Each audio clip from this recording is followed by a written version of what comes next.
গত 12 তারিখ শুক্রবার 2টা 30-এর দিকে ওসমান হাদি গুলিবিদ্ধ হয়।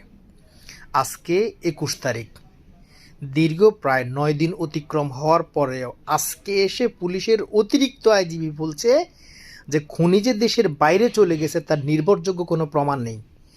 একটা দেশের সিকিউরিটি সিস্টেম কতটা বাজে অবস্থার মধ্যে পড়লে এই ধরনের একটা অবস্থা তৈরি হতে পারে।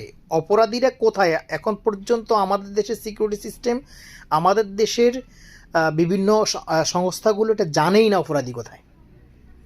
এখন যদি আওয়ামী লীগ সরকার ক্ষমতা থাকতো তাহলে আমরা বলতে পারতাম যে আওয়ামী লীগ অপরাধীকে আড়াল করছে, ক্ষমতাসীনরা অপরাধীকে আড়াল করে রাখতেছে।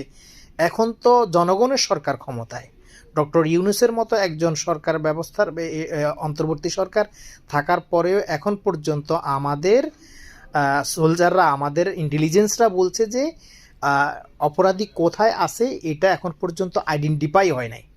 একটা স্বাধীন সার্বভৌম দেশের সিকিউরিটি ব্যবস্থা কতটা বাজে অবস্থার মধ্যে বঙ্গুর অবস্থা হইলে এই ধরনের একটা অবস্থা তৈরি হইতে পারে। এটা ধিক্কার জানায় যারা এই জাতীয় মানে এই সেক্টরগুলোতে বসে আছে, তাদের সবার মুখের উপর থুতু মারতে ইচ্ছে করতেছে। শালা স্টুপিড কোথাকার।